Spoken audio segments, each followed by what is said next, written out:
Bonjour. Dans le cadre des débats que TLT consacre aux élections municipales, nous accueillons aujourd'hui la ville de Montauban. Nous avons le plaisir d'avoir autour de nous Brigitte Barège, maire sortante UMP, Roland Garrigue, candidat du PS, Marie-Claude Bouissy, candidate Front de Gauche, Europe Écologie Les Verts et NPA, et Thierry Vallon du Front National.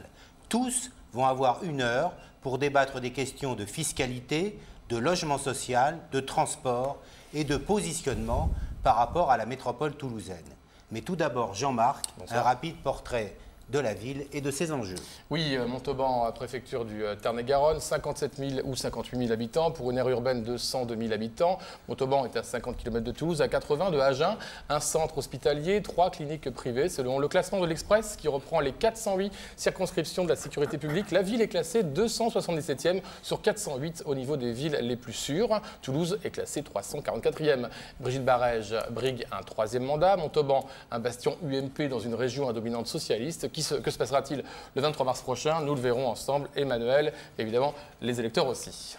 Et tout d'abord, nous allons donner 2 minutes à chaque candidat pour présenter son projet, son programme, très rapidement. Parce que nous commençons par Roland Garrigue, donc du Parti Socialiste.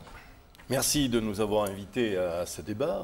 Ça fait toujours plaisir de se déplacer à Toulouse. Moi, Toulouse, c'était ma ville où j'ai étudié et j'y reviens toujours avec plaisir, même si on ne devrait jamais quitter Montauban, vous le savez bien.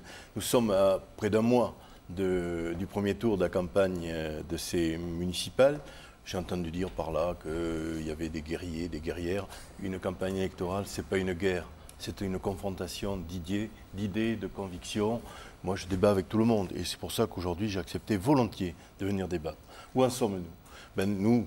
Nous avons fait un accord PSPRG qui est la base pour une reconquête.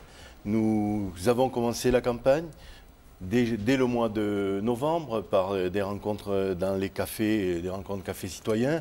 Nous avons fait du porte-à-porte au mois de décembre, au mois de janvier et tous les soirs. Hier encore, il y avait 8 équipes qui étaient dans le secteur de Fontneuve pour faire du porte-à-porte, pour rencontrer les citoyens. Et je dois dire que 0 porte nous sont fermées et peu de gens sont hostiles. Donc il ne faut pas hésiter et avoir peur d'aller voir les citoyens. Ils voteront comme ils voudront, bien sûr, mais au moins ils nous auront vus, ils auront vu qu'on n'était pas des ogres et qu'on ne voulait pas les manger. Nous en sommes donc, le mardi, nous faisons des rencontres dans les cafés. Et hier soir, nous étions au Sapiaquin.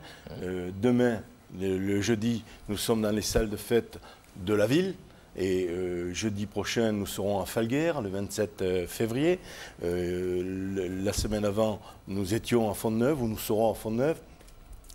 Donc, notre programme sortira la semaine prochaine. Nous avons déjà 10 secondes, ouais. Oui. 10 secondes. Et nous aurons l'occasion de diffuser et de discuter de ce programme au cours des dernières réunions. Très bien, merci beaucoup. À vos côtés, nous avons Marie-Claude Bouissy. Alors, vous regroupez le Front de Gauche, Europe Écologie Les Verts, le NPA et Montauban Citoyenne.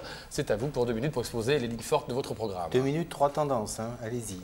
Effectivement, c'est un grand rassemblement, le plus grand rassemblement de ces élections et le plus grand rassemblement à gauche.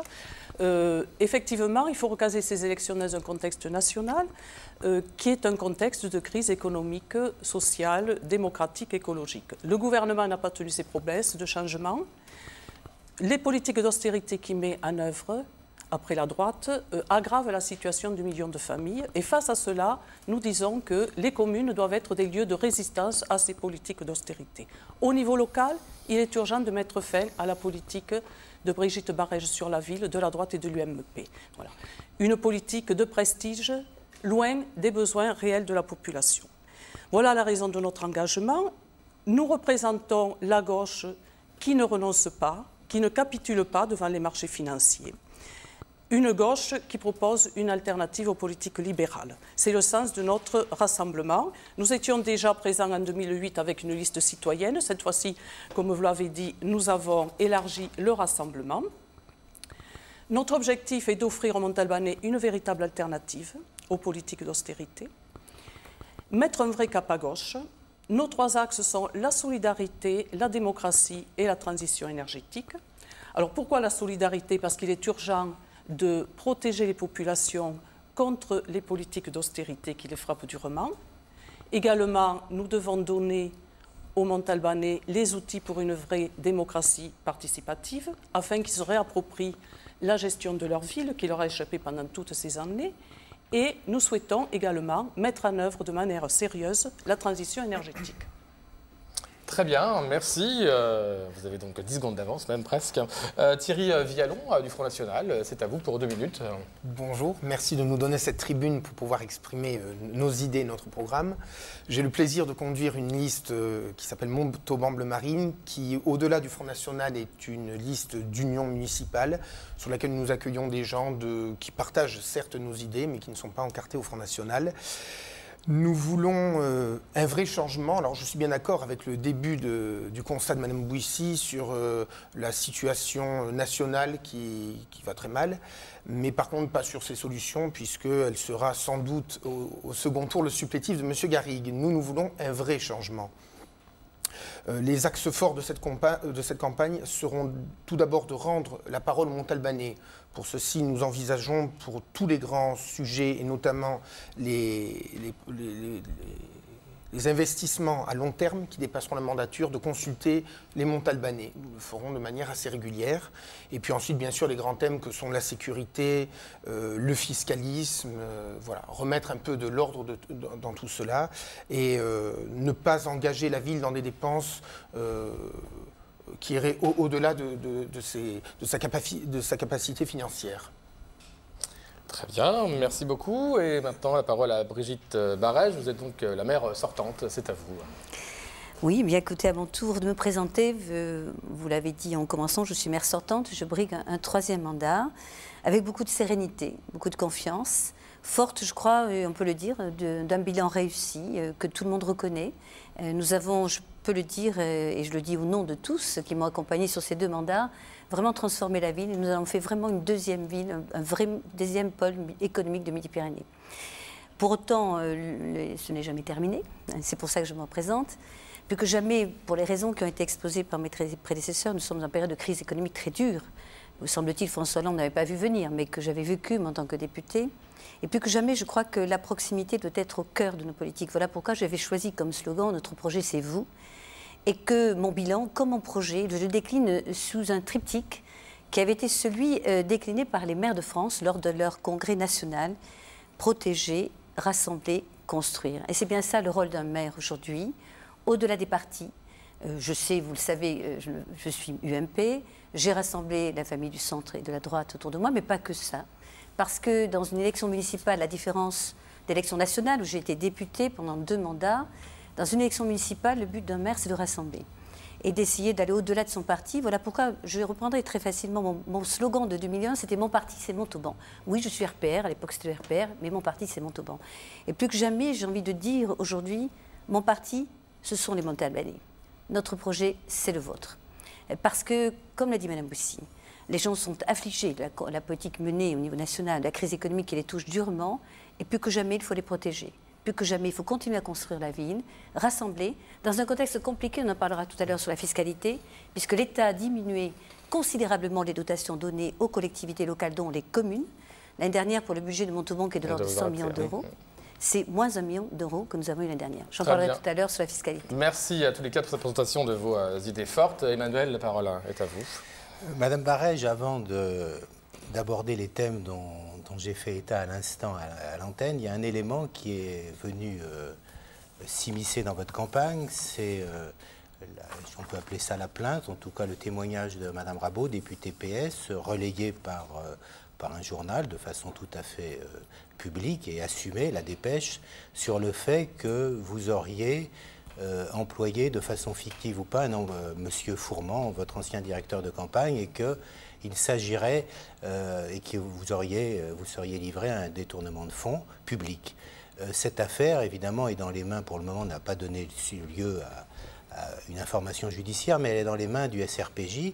Donc, ce débat n'aurait pas de sens si je ne vous posais pas au préalable cette question. Est-ce qu'à votre connaissance, Monsieur Fourmand a eu un emploi fictif ou pas? Et est-ce que des fonds publics de la ville de Montauban ont été détournés pour lui permettre d'assumer une fonction qui aurait été inconnue des Montalbanais? Alors c'est avec grand plaisir que je réponds à votre question. Simplement 2 observations. Nous sommes à 5 semaines des élections municipales. J'apprends lundi de cette semaine, il y a 2 jours, par Mediapart, de vos collègues, si on peut appeler ça un collègue, un journaliste. Des confrères. Des confrères. Qu'une plainte aurait été déposée. On me demandait comment je réagissais à cette plainte. Et le qualification est énorme. Détournement de fonds publics. Je suis avocat, j'étais avocat 33 ans. Je sais ce que les mots veulent dire. Détournement de fonds publics, on peut peut-être en parler pour une certaine affaire Cahuzac et pour d'autres affaires beaucoup plus importantes. En réalité, ce que je sais par les journaux, par la dépêche du Midi, puisqu'en fait, je connais la plainte au travers de ce qu'en dit la dépêche du Midi qui relaie mes allégations de mes adversaires. Je n'ai pas encore été convoquée, je n'ai pas reçu quoi que ce soit, ni du parquet, ni de la SRPJ, etc.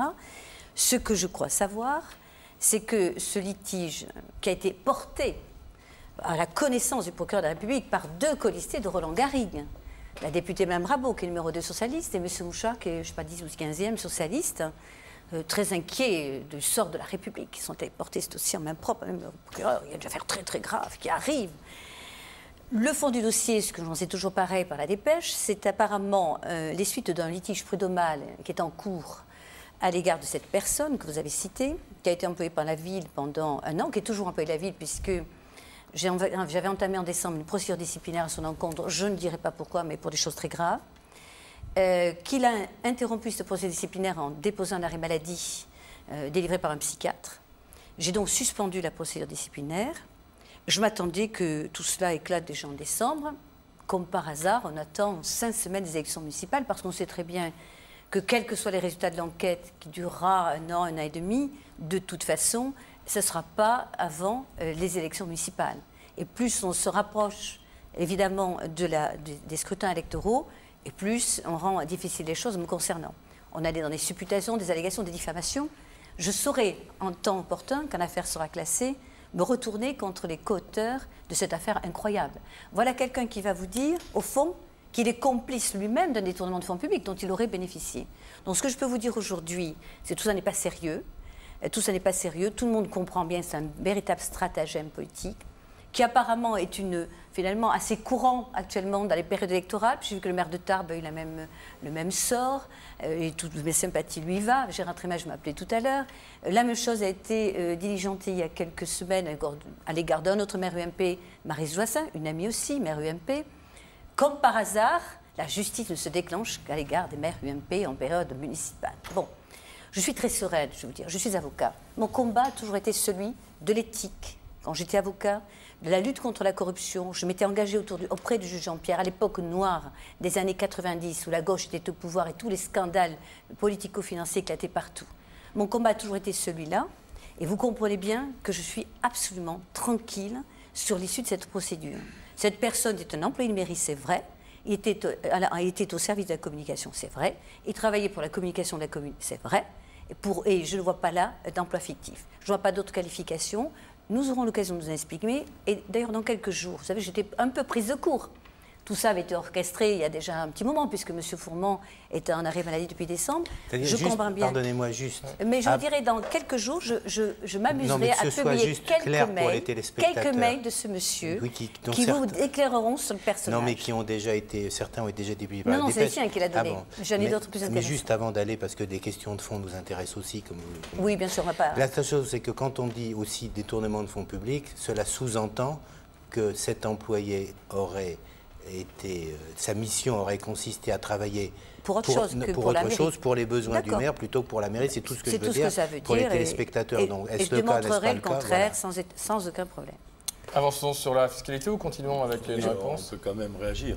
Je croyais que vous ne vouliez pas réagir dans cette affaire, que vous vouliez laisser faire la justice. Je laisse faire la justice, en effet. Et puisqu'elle a été saisie, mais comme 2 de mes colistiers ont été comme ça interpellés, ils ont reçu ce dossier et ils ont jugé suffisant, et d'autres personnes ont dû le recevoir, ce dossier. Bien sûr. Et ils ont jugé nécessaire d'aller voir Madame le procureur de la République. Je n'interviens pas dans les affaires de justice, mais je dois dire que, est-ce que ce monsieur M. Fourmand, était votre directeur de campagne. Ce n'était pas le mien. Hein. Il l'a été, Il l'a temps été. très court. Donc, il l'a été. Et c'est pour ça que d'ailleurs... Il intervenait. Oui, non, mais voilà. Est-ce que c'était lui qui s'occupait de l'Internet, du site Internet, l'Insolent, particulièrement sympathique envers ma personne? Monsieur Garrigue, je crois que...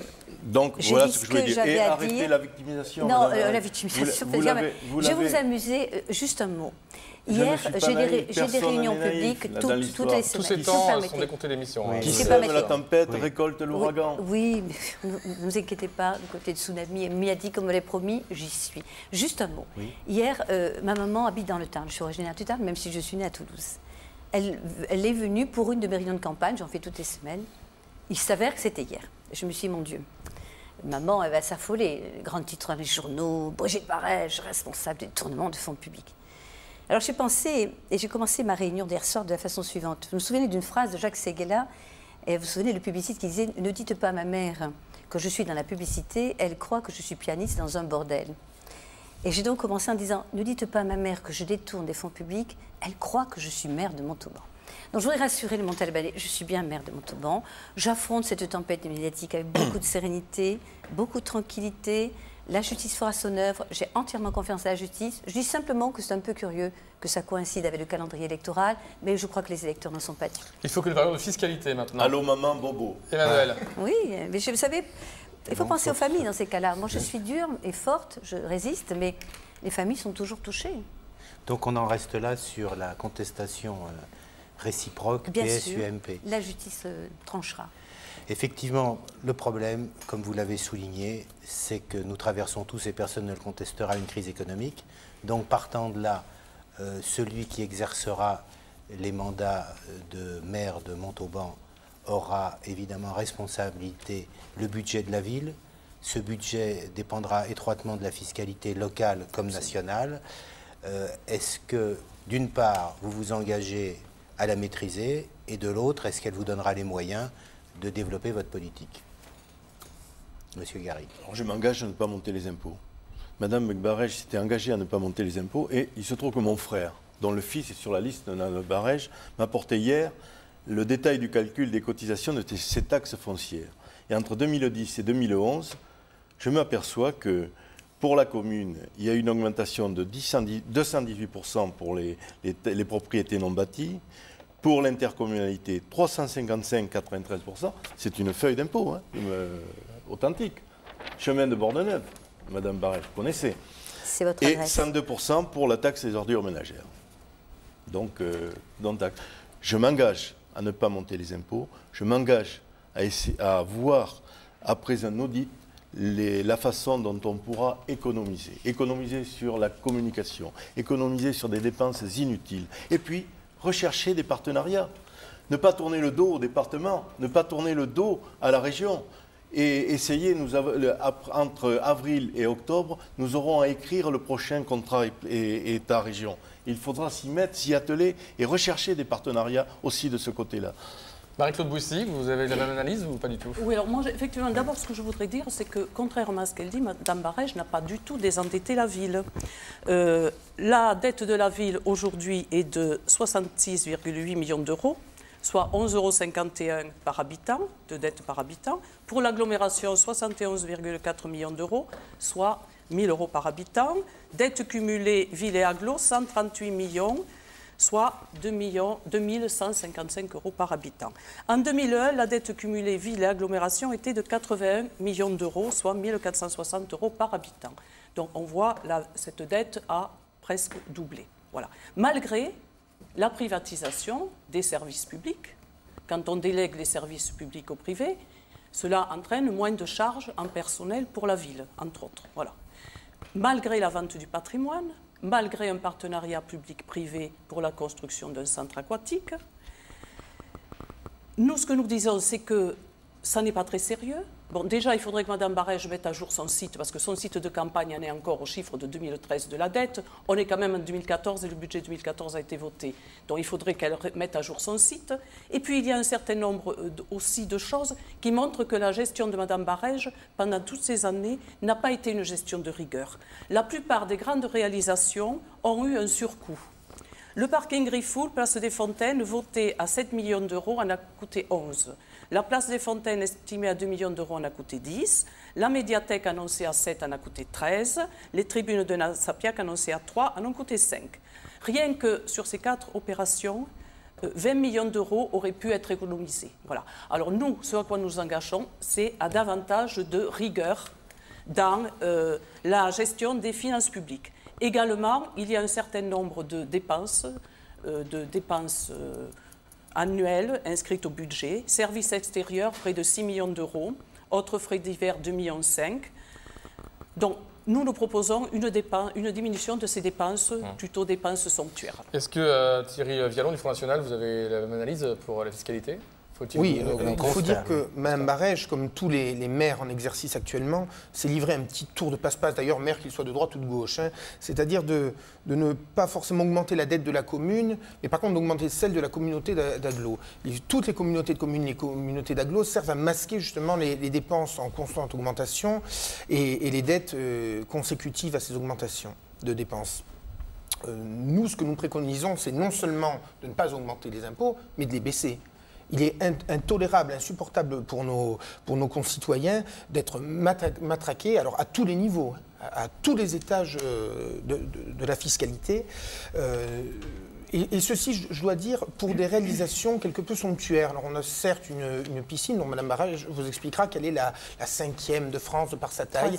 3e, oui, c'est encore mieux. Est-ce que vraiment Montauban avait besoin de la 3e piscine de France? Je ne pense pas, pour une ville quand même, rappelons-le, qui est à 200 ou 250 km de l'océan, pareil de la Méditerranée. On est un peu, vous savez, non, je vous explique, dans le cas de ce qu'avait fait M. Quilès, des pistes de ski, vous vous rappelez, à Carmaux? Sur le charbon, oui, ça c'est tout autre chose. Oui, c'est un vrai gouffre financier, là, je vous l'accorde. Bien sûr, mais pour une ville qui n'est pas très loin des Pyrénées. Donc je pense que là aussi, si vous voulez, ce sont des dépenses exagérées. On a ce joli rond-point que vous venez de nous faire. Combien? 250 000 euros pour l'aménagement. Ça fait cher l'aménagement. On a le golf, enfin, on peut... C'est sans fin, j'ai envie de dire. Non, mais là, vous parlez des projets, mais restons à non, mais je ne parle pas des projets, je parle des dépenses qui découlent de ces projets. Mais est-ce que ces dépenses vont induire des coûts futurs ou pas? Est-ce que du coup, vous vous engagez à maîtriser la fiscalité ou pas? Il faut faire moins de projets et adapter les dépenses en fonction des recettes. Je partirai avec des recettes X et je ferai les dépenses en fonction. Je ne lancerai pas des grands projets ruineux pour une commune comme Montauban. Et donc, vous n'augmenterez pas les impôts ou vous les augmenterez? Non, je ne les augmenterai pas, je vous ai même dit, je tenterai même de les baisser. Alors, Mme Barège, plusieurs attaques contre vous. Oui, alors je ne peux pas répondre sur les équipes. Je vais répondre sur la fiscalité, puisque c'est la question posée, et puis je serai toujours à temps de répondre sur le reste, si vous me donnez le temps. Sur la fiscalité, j'ai fait partie des paris tenus, des promesses tenues, que j'ai tenues tout au long des 2 mandats. Nous n'avons pas augmenté les impôts, quasiment pas, de 0,5 par an pendant 13 ans. C'est-à-dire qu'à l'arrivée, ça fait 9% en 13 ans. Monsieur Garrigue nous a laissé un bilan différent, puisque c'est le maire sortant que j'ai battu en 2001. Sur son mandat précédent, 17,5% en 6 ans, 18% en 6 ans, 9% en 13 ans. Ça vous donne une idée. Ça, c'est pour Je vous donne la feuille de mon frère. Mais non, mais votre frère, c'est bien gentil, mais regardez les budgets, regardez les sources INSEE. La meilleure preuve de ce que j'avance, c'est que nous avons été identifiés par une association qui est totalement objective, c'est Contribuables Associés, qui nous a délivré une note de 20 sur 20, 20 sur 20 par la gestion de la ville, notamment au niveau de la fiscalité, considérant que la part des Montalbanais de la fiscalité est d'à peine 430 euros. Que vous avez attribué le journal de Toulouse.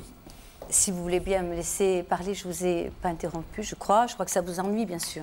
Dans le même temps, puisque M. Garrigue est aussi conseiller général, dans le même temps, pendant les 6 dernières années, 30% d'augmentation du conseil général. Et la région, 20%. La difficulté dans une feuille d'impôt que votre frère, manifestement, ne sait pas lire, c'est que vous avez évidemment chaque part, vous savez bien, de la taxe foncière, dans la taxe d'habitation, chaque collectivité prend sa part. Pour ce qui concerne Montauban, je vous donne mes chiffres, ils sont facilement vérifiables et ils ont été vérifiés évidemment au plus haut niveau, je viens de vous le dire. Ce qui est important, c'est que la fiscalité, c'est une part importante pour le pouvoir d'achat. Je suis assez fière de pouvoir dire que sur la taxe d'habitation, qui est la taxe qui touche les petits ménages, les loyers, eh bien, nous sommes le taux le plus bas de Midi-Pyrénées, puisque la taxe d'habitation est de 12,86%, alors que Toulouse est à 15,87%, Tarbes à 21,04%. Voilà des choses concrètes. Pour la taxe foncière, nous sommes à 28%, quand Castres est à 35%, Auch à 44%. Voilà des chiffres incontournables. Pour ce qui concerne la contribution foncière des entreprises, vous savez, la contribution qui touche l'agglomération, hein, c'est l'impôt de la... Permettez-moi de vous interrompre. Juste sur la taxe foncière, c'est que quelquefois, elle est révélateur aussi de la santé économique d'une ville. Oui, mais c'était Montauban. Vous avez raison de le dire, parce que c'est vrai pour Toulouse. Toulouse a eu longtemps une fiscalité très basse, parce qu'il y avait une grande richesse économique. Montauban, au contraire, est une ville d'une grande précarité, et c'est encore, hélas, toujours le cas.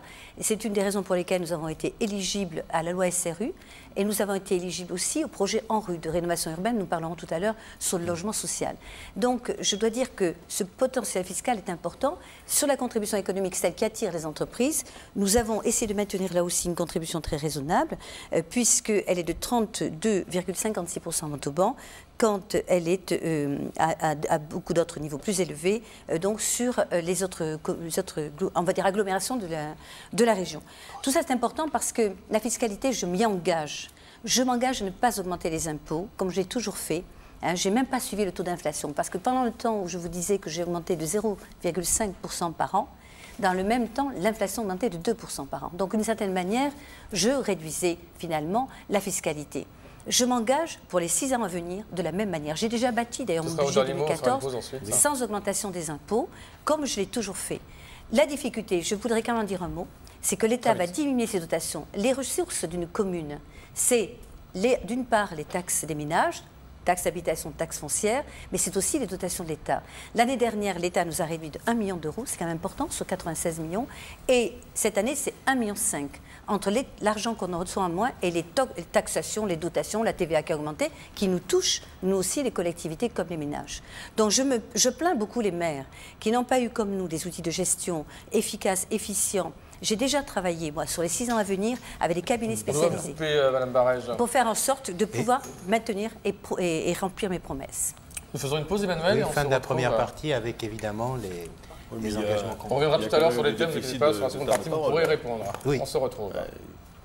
Contrôler le temps de parole.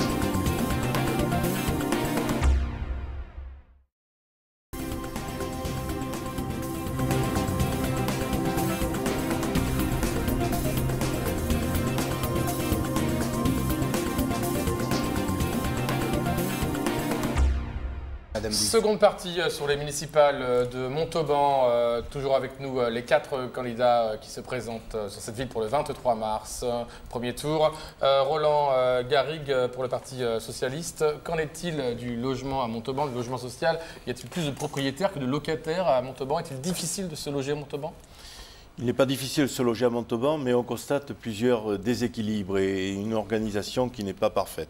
Ce n'est pas moi qui le dis, c'est la presse nationale, le Figaro, qui dit que les lois de défiscalisation ont été faites en dépit de bon sens et n'ont pas marché sur Montauban.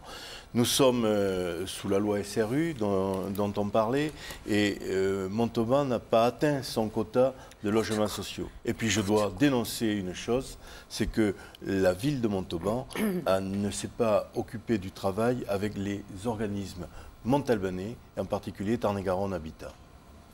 Très bien. À vos côtés, donc, la candidate Europe Écologie Les Verts, Front de Gauche et NPA, Marie-Claude Bouissy. Le logement à Montauban, c'est un problème ou C'est un problème, surtout en ce qui concerne le logement social.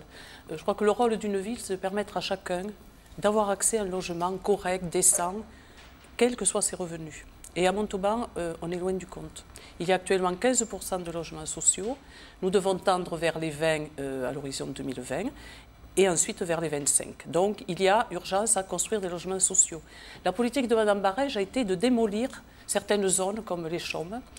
On a démoli des logements qui étaient encore en bon état, qui auraient pu être réhabilités. Alors, je pense que la priorité, c'est d'essayer de réhabiliter avant de démolir. Lorsqu'on démolit des immeubles pour les remplacer par des petites maisons individuelles, à la sortie, on ne retrouve plus la même population dans ces logements en raison du loyer, des loyers qui tout simplement ont augmenté. Alors la première des choses, c'est si malgré tout il faut démolir parce qu'il y a des logements vétustes, on démolit, mais on garantit à la population qu'elle restera, si elle le souhaite, sur place avec les mêmes loyers. Ça, c'est une première chose. Madame Barège a plutôt, elle, voulu éloigner du centre-ville des populations qui ne lui plaisaient pas. Aux Chaumes, elle est en train maintenant de faire la même chose à Issanchou. moyennant quoi on éloigne des populations pauvres du centre-ville, ou bien on les concentre dans d'autres zones qui seront des ghettos, comme Beau-Soleil-Bas et comme les Chênes à Montauban. Alors ça, il faut arrêter cette politique. Il faut arrêter aussi d'éloigner les familles les plus défavorisées du centre-ville, parce qu'on les met dans des situations extrêmement difficiles du fait de l'absence de commerce proximité, transport adéquat, etc. Autre chose, c'est stopper l'étalement urbain. Effectivement, pendant une dizaine d'années, les promoteurs ont construit là où ils voulaient, comme ils voulaient. Et actuellement, nous avons vu surgir des lotissements un peu partout. Mais malheureusement, les infrastructures n'ont pas suivi. Elles n'ont pas suivi parce qu'il n'y a pas eu une politique d'urbanisme maîtrisée. Donc, on a comme ça des zones, des lotissements dortoirs, je dirais, où il est extrêmement difficile de vivre.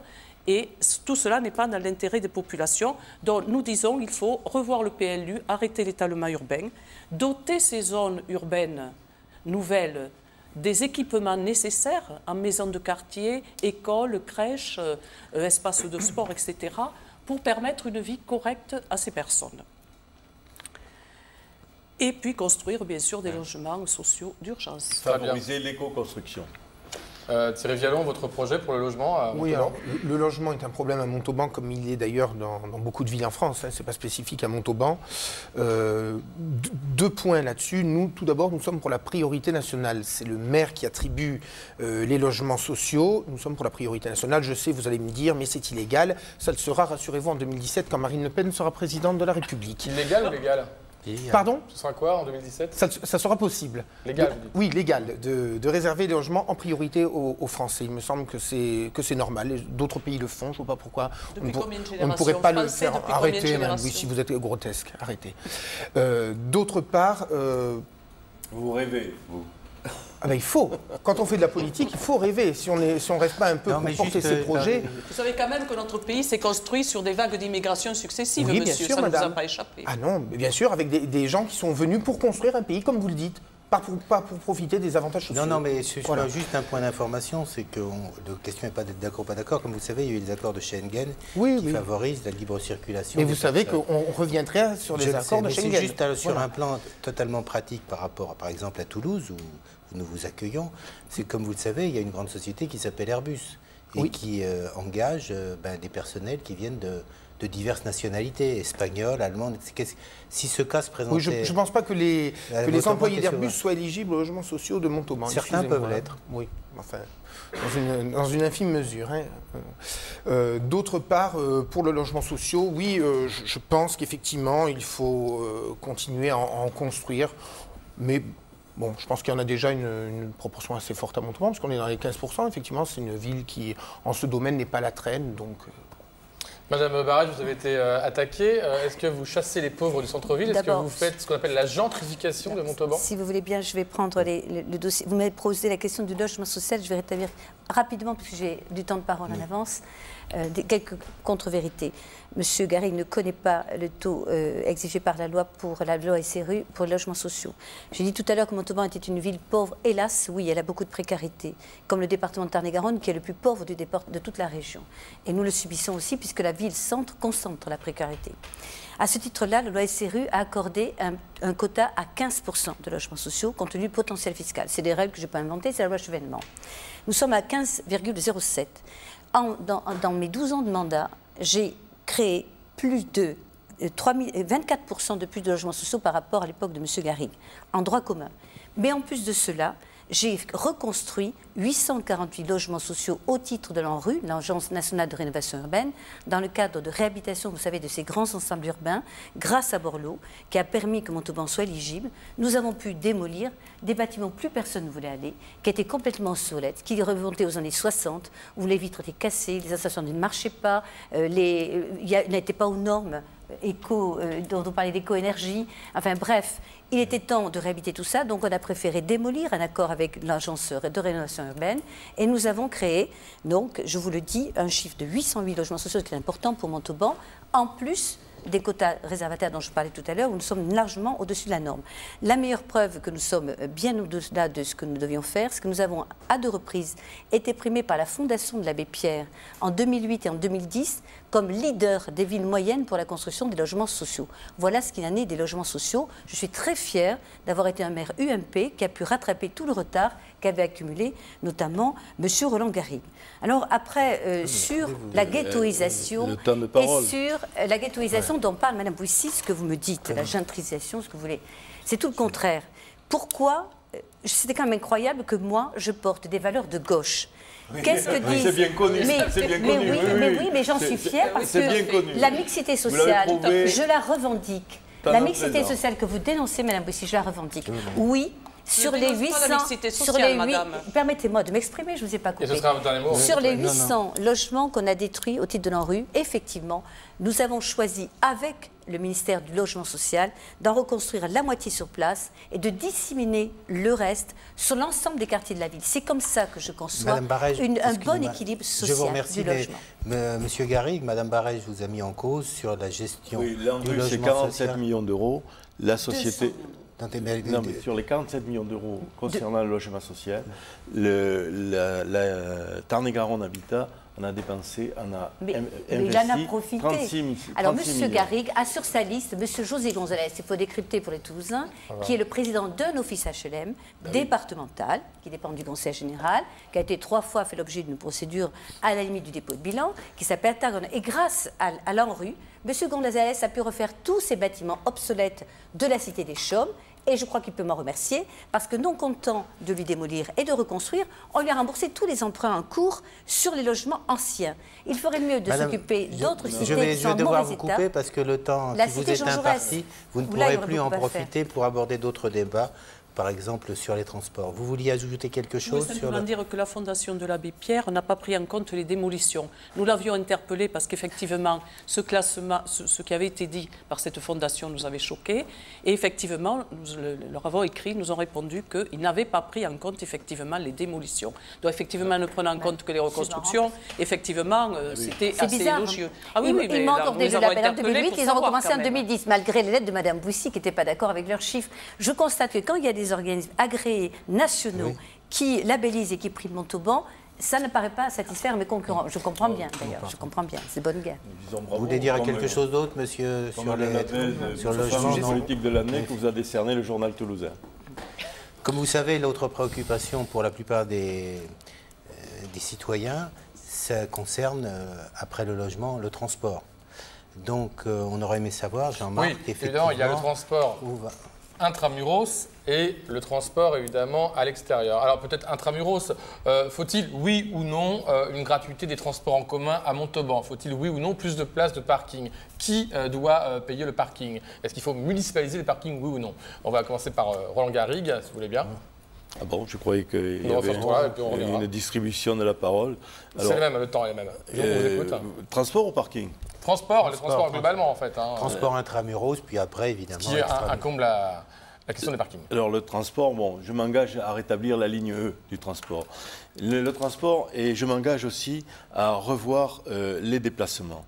Mais il faut voir tout ceci dans le cadre d'une intermodalité. Je plaide pour l'intermodalité et je plaide pour une meilleure répartition et du sens de circulation et des déplacements en ville. Et en particulier, je trouve scandaleux que les étudiants qui arrivent à la gare de Montauban, qui vont au site universitaire, mettent 1h30 pour aller de la gare au site universitaire.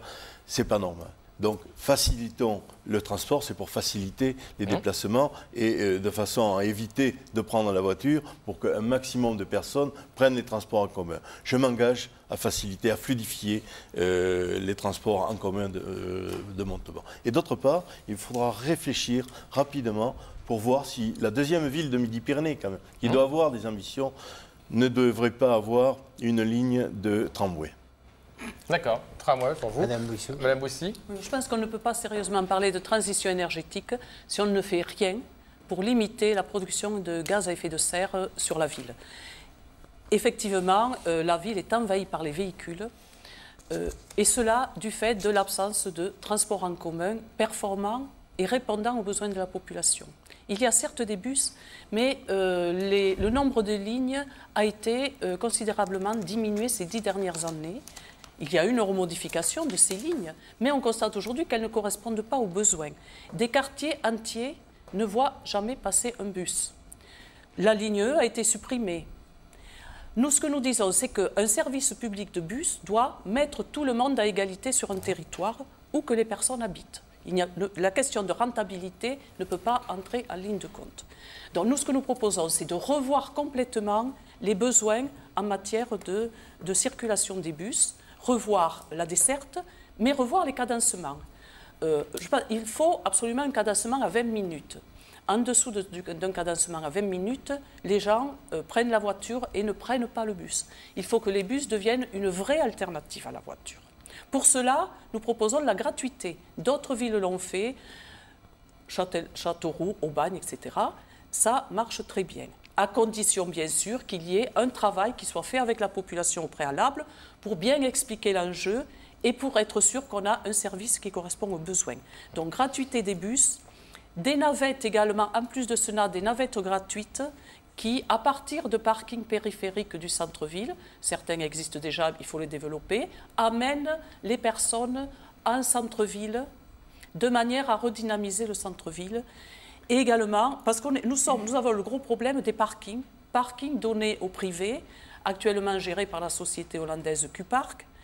Et ces parkings nous coûtent extrêmement cher, coûtent très cher au Montalbanais. Les tarifs augmentent régulièrement. La ville récemment a fait cadeau de 600 000 € à cette société parce que le taux de rentabilité n'était pas atteint. C'est inscrit dans le contrat avec cette société. Les Montalbanais donc payent par leurs impôts le financement et payent aussi lorsqu'ils vont stationner. Donc il faut trouver une solution par rapport à ces parkings. Également, bon, il y a la question après de développer les pistes cyclables, développer les pistes piétonnes et faire des intermodalités entre tous les moyens de déplacement. Merci. En face, Thierry Vialon, Front National, le transport. Oui, alors le transport, bon, tout d'abord, comme disait Roland Garry et Mme Bouissy, le rétablissement de la ligne E, ça me semble une nécessité. C'est une mission de service public. Il y a normal qu'un quartier entier de Montauban soit coupé du centre-ville. D'ailleurs, peut-être revoir aussi le mode de transport en lui-même, plutôt qu'un grand bus vide de 45 ou 50 places, peut-être un bus, je vais justement peut-être mettre des bus mieux dimensionnés, des bus. Je n'étais pas au courant, monsieur Vialon. Mais si je sais très bien, mais avec des cadencements réguliers, qui soient une vraie ligne, pas quelque chose à la demande, Madame Marège. C'est mieux, c'est un taxi social. Non, c'est pas mieux. Avec un cadencement régulier, peut-être d'ailleurs partir sur des bus à énergie renouvelable. Voilà, des bus électriques. Alors, pas forcément. Oui. Vous voulez terminer? Non. Pour ce qui est du stationnement, effectivement, alors, tout le monde parle de la gratuité des moyens de transport. Certes, tendre vers la gratuité, c'est bien, peut-être diminuer les tarifs. Par contre, voir aussi le stationnement. Les stationnements sont payants à Montauban. Là aussi, peut-être qu'on pourrait améliorer ça, diminuer les tarifs. Voilà. Alors Brigitte Barège, vous avez été attaqué, donc la ligne E, semble-t-il, il y en a une pour vous, et puis qui plus est, quand M. Garrigue a évoqué l'idée d'un tramway, vous avez pouffé de rire. D'abord, je vais essayer de faire un bilan. C'est difficile de répondre à tout à la fois. Tout d'abord, je veux dire simplement que nous avons restructuré l'offre de transport. Je suis contre votre méthode, là. Vous faites passer tout le temps les premiers, non, et Mme Barège répond. C'est mon bilan. Pourquoi ne parlerait-elle pas la première et nous lui répondrions? Vous pouvez attaquer sur la ligne E. Mais attendez, oui, mais... Est-ce que je peux quand même m'exprimer sur le sujet? Oui. Merci. Donc, nous avons restructuré complètement l'offre de transport sur Montauban. Et d'ailleurs, les résultats sont là, puisqu'elle a augmenté de 48%. C'est vrai que ce n'est pas commun. Vous êtes à Toulouse, un peu plus habitué dans les grandes villes à utiliser les transports en commun. Vous avez la chance d'avoir le métro. Dans les villes moyennes, on voit qu'encore la tentation de la voiture est assez importante. Là, je suis assez fière, depuis 2006, d'avoir augmenté de 48% la fréquentation dans les bus, puisque rien que pour l'année 2013, c'est plus de 2 millions de voyageurs qui ont utilisé nos lignes régulières et toute notre offre de transport. Elle se décline sur plusieurs modèles. Vous avez les transports scolaires qui sont ouverts désormais aussi au Montalbanais, le matin et le soir, notamment pour ceux qui travaillent. Vous avez donc les lignes régulières, les 24 lignes régulières dont on parlait. C'est une ville qui est très étendue, 13 000 hectares, Montauban. C'est plus grand que Toulouse, il faut le savoir, en termes de superficie, et ça pose un vrai problème pour l'organisation de tous les réseaux. Nous avons en parallèle pour les lignes, dans les quartiers où il y a la ligne E dont on vous parle, les quartiers très peu peuplés, très peu denses, plutôt que de mettre des grands bus de 60 places totalement vides, on a mis des petits bus qui sont adaptés à la demande, c'est-à-dire que les gens réservent 2 heures avant, voire 8 jours avant s'ils veulent, ils organisent l'événement à l'heure qu'ils veulent, et de façon à pouvoir leur apporter le service qu'ils attendent. C'est comme ça qu'on réduit la dépense et qu'en même temps, on offre pour les personnes âgées, pour les personnes qui sont à mobilité réduite, une offre vraiment adaptée. Enfin, il y a, en ce qui concerne le centre-ville, des navettes gratuites qui permettent d'amener, et qui sont écologiques, elles sont électriques, qui permettent, ça s'appelle donc la Coxie, des petites voitures qui amènent du parking, qui est en tour de périphérie du centre-ville, et qui amènent en centre-ville totalement gratuitement toute la journée. Il y a une rotation régulière. Il y a également un bus qui fait le jour du marché le samedi matin, qui vient d'1h30, et pour 50 centimes, vous arrivez en centre-ville sans avoir de problème de parking. Sur les parkings, je vais y aller très vite. Ouais. Et d'abord, sur les transports gratuits, je voudrais inviter Mme Bouissy et les tenants du transport gratuit de se rapprocher d'une étude qui a été faite par la Fédération des transports nationaux, qui ont tous abandonné le principe de la gratuité, même dans les villes socialistes ou communistes, parce qu'ils se sont rendus compte que c'est un échec lamentable. Mais je me permets de dire, je vous invite à vers ça. En tout cas, nos tarifs sont très bas, c'est 1 euro. 1 euro le billet pour quelqu'un qui n'a pas d'abonnement. Quand vous avez des abonnements, évidemment, c'est beaucoup moins cher. Pour le parking payant, c'est 1,20 euro de l'heure et les 20 premières minutes sont gratuites. Je pense que pour les Toulousains, ça peut vous éclairer sur le fait que nous sommes le tarif le plus bas, encore une fois, de Midi-Pyrénées. Parce que j'ai toujours le souci de pouvoir d'achat au cœur de toutes mes politiques. Nous avons une ville où il y a peu de pouvoir d'achat et je fais en sorte que tous les tarifs publics soient les plus bas possibles. Madame Barrès, je vais devoir vous interrompre parce que sinon nous n'examinerons pas le dernier point qui sont... C'est difficile, oui. Oui, mais nous aussi, attendez, laissez-moi, Madame Bouissou, laissez-moi. On peut développer aussi. Simplement, on va effectivement repartir dans l'autre sens parce qu'il n'y a aucun désir de notre part de pénaliser l'un ou l'autre. Et ce qui compte, puisque vous parliez effectivement de Toulouse et on était sur les transports, ce qui compte, c'est de savoir maintenant comment vous voyez Montauban par rapport à la métropole toulousaine, dont je n'ai pas à vous parler de la croissance économique et humaine que vous pouvez constater chaque année. Quel rôle peut jouer Montauban et le fait que vous soyez les uns ou les autres portés à la tête de Montauban changera-t-elle la nature de la collaboration que vous avez avec Toulouse, avec la région? Madame Barrès. C'est un très beau sujet. C'est un sujet que j'ai étudié quand j'étais députée. J'étais chargée d'un rapport par Dorobien 2004, dont le thème était les villes moyennes à l'ombre ou à la lumière des métropoles. Et j'ai enquêté sur toute la France, y compris chez Mauroy à Lille, où il y a une énorme métropole, à Lyon, et tous les sujets étaient abordés, les transports publics, l'intermodalité dont on a parlé, je n'ai pas pu évoquer la ligne à grande vitesse, etc. À partir de là, la DATAR a lancé en 2005 un appel à projet, justement, et c'est ainsi qu'à Toulouse, nous avons travaillé à la conférence métropolitaine dès 2005. À l'époque, c'était le maire Moudinque et tous les maires. Alors, c'est bizarre, le maire de gauche n'était pas venu, mais le maire d'Albi, le maire de Castres, le maire de Mazamet, nous étions tous autour de la table. Nous avons travaillé pendant 2 ans jusqu'au municipal de 2008. En 2008, parce qu'il y a une vraie complémentarité à traiter, d'autant plus pour Montauban, qui est la plus proche des villes moyennes de Toulouse. Aujourd'hui, 2700 personnes par jour viennent de Toulouse travailler à Montauban et vice-versa. C'est dire la proximité est importante. C'est dire aussi que Montauban n'est donc pas une ville dortoir et que d'ailleurs, elle profite de l'attractivité de Toulouse. Puisque vous l'avez vu dans le dernier rapport INSEE de la fin d'année, Montauban est la 15e ville de France en termes d'attractivité et la première avec, je crois, une ville de la Haute-Garonne sur Midi-Pyrénées. Donc il y a une attractivité forte dont nous profitons et nous en sommes ravis. Ce travail, nous l'avons repris avec Cohen. Je ne suis pas quelqu'un de sectaire. Il y a 1 an, M. Cohen a sorti des placards le travail que nous avions fait à l'époque sur le dialogue métropolitain et il a créé une association de la conférence métropolitaine. Il m'a demandé si je voulais y participer et je suis allée avec grand plaisir parce que je crois qu'il ne faut pas être partisan dans ce domaine et je suis d'ailleurs même devenue la trésorière de l'association. C'est dire que le sujet m'intéresse et qu'on a tout à gagner. Nos métropoles françaises sont trop petites par rapport aux Espagnols, aux Allemandes. Il faut vraiment que Toulouse se renforce avec la richesse des villes moyennes qui sont en moins de 100 Montauban, qui englobe à 100 km de rayon de Toulouse. Je crois qu'il y a un vrai partenariat. Oui, mais il faut aussi que Montauban soit un relais par rapport à Toulouse au sein d'un territoire rural pour que celui-ci ne dépérisse pas et qu'effectivement Montauban ne devienne pas qu'une des villes en étoile autour de Montauban. Montauban doit aussi rester à son niveau, merci, à son niveau un centre pour le département du Tarn-et-Garonne. Mais je pense qu'on peut vraiment apporter des améliorations par rapport à la métropole de Toulouse. Alors, la taxe foncière des entreprises. Elle est légèrement moins élevée à Toulouse qu'à Montauban. Pour être attractif pour des entreprises, il faut la ramener au même taux.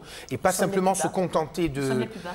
Non, vous n'êtes pas les plus bas. Écoutez, je vous invite à regarder. Oui, j'ai regardé connaissez justement. rien au budget, c'est malheureux quand même. Enfin, Oui, bien sûr, bien sûr. Enfin, bon. On continue, Bien sûr, monsieur. bien sûr. D'autre part, Mme Barège nous rebat d'ailleurs les oreilles avec ses tarifs de transport en commun qui sont Restons sur la les plus métropole, bas. s'il vous Non, plaît, mais oui. je reviens là-dessus justement. À Toulouse, par exemple, au mois d'août, eh bien, les emplacements de stationnement sont gratuits. Je pense que c'est quelque chose qu'on pourrait tout à fait appliquer à Montauban pour attirer le touriste en période estivale. Voilà. Je pense qu'il y a des choses simples, si vous voulez, sans aller chercher trop loin, à mettre en place pour que Montauban puisse vraiment exister face à Toulouse et ne soit pas simplement englobé dans la métropole toulousaine. Marie-Claude Boussy. Montauban a une identité. Hein. Elle a une identité, elle a une histoire. C'est ce qui fait sa richesse et c'est ce qui fait son attractivité. Et nous devons sauver cette identité. Alors, 1000 habitants nouveaux arrivent chaque année à Montauban. Qu'est-ce que ces personnes viennent chercher à Montauban? Elles viennent chercher un cadre attractif. Je crois qu'il y a le cadre déjà historique qui est très intéressant. Elles viennent aussi chercher des équipements. La plupart du temps, elles s'installent à la périphérie et elles viennent chercher, elles s'attendent à trouver dans les quartiers des équipements structurants. Que j'ai créé. École, crèche, équipement de quartier, voirie qui va avec, transport, etc. On l'a déjà dit. C'est pour ça qu'ils viennent d'ailleurs. Malheureusement, ces personnes se retrouvent dans des lotissements dortoirs. Voilà, alors nous, ce que nous proposons, c'est donc d'équiper les quartiers de manière à permettre à ces personnes de vivre correctement. Je pense qu'il faut que, également, la ville réoriente sa politique en matière d'investissement en général, avec davantage de crèches, davantage d'écoles, une seule école, une seule crèche construite en 13 ans par Mme Barège. On est loin Mais du quelle est la compte. nature de la relation que La vous voulez relation, entretenir elle est avec Toulouse? avec Toulouse, c'est que si on ne veut pas devenir la banlieue de Toulouse, il faut développer à la fois notre identité et faire une offre en matière de qualité de vie correcte à la population. C'est ce que je veux dire. Sinon, nous serons la banlieue de Toulouse. Hein. Voilà. Je pense aussi également à l'offre culturelle. Il faut qu'il y ait une offre culturelle qui s'adresse à tout le monde, quels que soient ses revenus, avec une incitation à la pratique de la culture, à l'accès à la culture, à la pratique des sports. Nous faisons tout ça. Donc c'est tout cela qui va permettre faire que nous ne deviendrons pas la banlieue de Toulouse. Roland Garrigue, comment vous envisagez le partenariat avec Toulouse?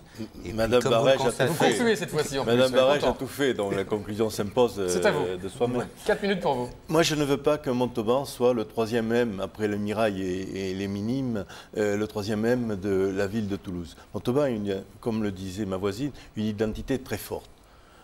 C'est quand même la fille des comtes de Toulouse. Et nous avons la chance d'être dans cette zone que j'appelle la zone Airbus, qui est en effet, le département du Tarn-et-Garonne est un des premiers départements par l'attractivité, donc Montauban en profite, c'est bien. Et je ne prendrai qu'un exemple pour ce travail, main dans la main avec Toulouse, encordé, comme le dit Valérie Rabault. Et le maire de Toulouse est venu inaugurer ma permanence électorale. Donc ça veut dire que nous pourrons travailler ensemble. Je le connais bien, Pierre Cohen. C'est quelque chose qui est essentiel, que les hommes travaillent ensemble. Un exemple, un seul exemple, c'est l'université. Nous avons, en 1994, fait venir l'université de Toulouse. Nous avons signé une convention tripartite, région, département, ville, pour implanter l'université avec s'adossant sur la prestigieuse université toulousaine. Il n'est pas question de faire une université indépendante à Montauban.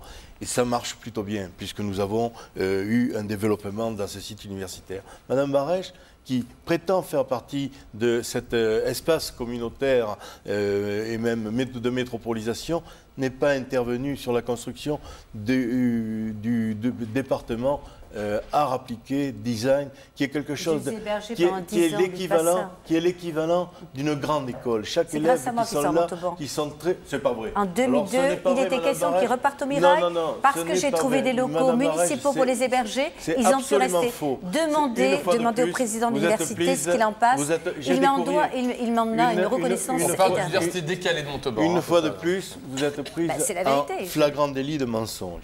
Donc, non, l'université, c'est ce travail qu'il faut faire. C'est ce travail d'adossement, d'épaulement, main dans la main, en partenariat avec la métropole toulousaine. Et je suis convaincu que Toulouse, qui n'a pas encore la dimension européenne, avec les villes autour d'elle, aura cette dimension européenne. Et là, nous nous y emploierons. C'est terminé, Emmanuel.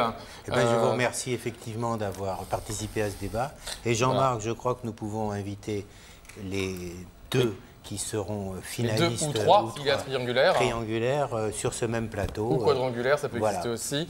Vous êtes invités, merci à tous. Vous avez ce temps de parole. Vous pouvez retrouver cette émission évidemment sur teletoulouse.fr, sur notre antenne et sur toutes les box. Merci à François Reboul et à Jean-Luc Poulet et à toutes leurs équipes. Semaine prochaine, ce sera d'autres débats et même demain, ce sera d'autres débats. Merci.